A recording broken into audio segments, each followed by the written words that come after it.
வணக்கம், welcome to malls kitchen. இன்னைக்கு நம்ம ரொம்ப டேஸ்டியான கிறிஸ்பியான புடலங்காய் ரிங்ஸ் எப்படி பண்றதுன்னு பார்க்கலாம் வாங்க.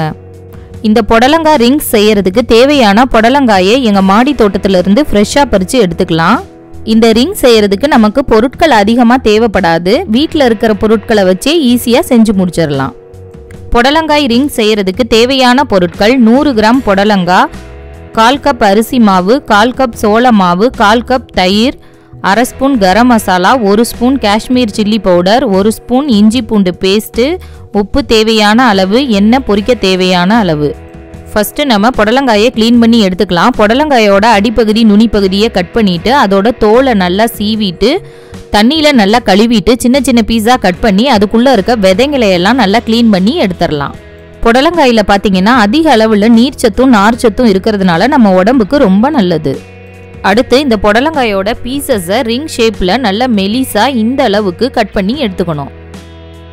அடுத்து நம்ம மாவு ரெடி பண்ணிடலாம். ஒரு பவுலில் 1/4 கப் அரிசி மாவு, 1/4 கப் சோள மாவு, 1/2 spoon garam masala, 1 spoon Kashmir chilli powder, 1 spoon இஞ்சி பூண்டு பேஸ்ட்டு, உப்பு தேவையான அளவு, இது கூட 1/4 கப் தயிர் சேர்த்து நல்லா மிக்ஸ் பண்ணி விடணும்.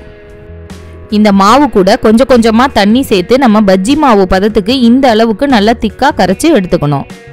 அடுத்து இந்த ரிங்ஸை நம்ம எண்ணெயில் பொரித்து எடுத்துக்கலாம். கடாய் ஒன்று அடுப்பில் வச்சு நல்லா ஹீட் ஆனோன்னா பொரிக்க தேவையான அளவு எண்ணெய் நல்லா சூடானோன்னா இந்த ரிங்ஸை மாவில் நல்லா டிப் பண்ணி எடுத்தோன்னா அந்த மாவு ட்ராப்பாக கீழே விழக்கூடாது. அந்த அளவுக்கு மாவு நல்லா திக்காக இருக்கணும். இப்போ ஒவ்வொரு ரிங்ஸாக எண்ணெயில் போட்டு நல்லா பொன்னிறமாகிற அளவுக்கு பொரித்து எடுத்துக்கணும். இந்த மாதிரி டீப் ஃப்ரை பண்ணுற எல்லா ஸ்நாக்ஸுக்குமே நம்ம ஃபுட் கலர் ஆட் பண்ணாமல் காஷ்மீர் சில்லி பவுடர் ஆட் பண்ணோன்னா நல்லா கலர் கொடுக்கும், உடம்புக்கும் ரொம்ப நல்லது. புடலங்காயில் பொரியல் பண்ணியிருப்பீங்க, கூட்டு பண்ணியிருப்பீங்க. கொஞ்சம் டிஃப்ரெண்ட்டாக ஈவினிங் ஸ்நாக்ஸுக்கு இந்த புடலங்காய் ரிங்ஸை ட்ரை பண்ணி பாருங்கள். புடலங்காயை அவாய்ட் பண்ணுற குட்டீஸுங்க கூட இதை விரும்பி சாப்பிடுவாங்க. அந்த அளவுக்கு ரொம்ப கிறிஸ்பியாகவும் டேஸ்ட்டாகவும் இருக்கும். ரொம்ப கிறிஸ்பியான ஹெல்த்தியான புடலங்காய் ரிங்ஸ் தயாராகிடுச்சு. கண்டிப்பாக எல்லாரும் இந்த புடலங்காய் ரிங்ஸை ட்ரை பண்ணி பாருங்கள். இந்த வீடியோ பிடிச்சிருந்தா லைக் பண்ணுங்கள், மறக்காமல் ஷேர் பண்ணுங்கள். நன்றி.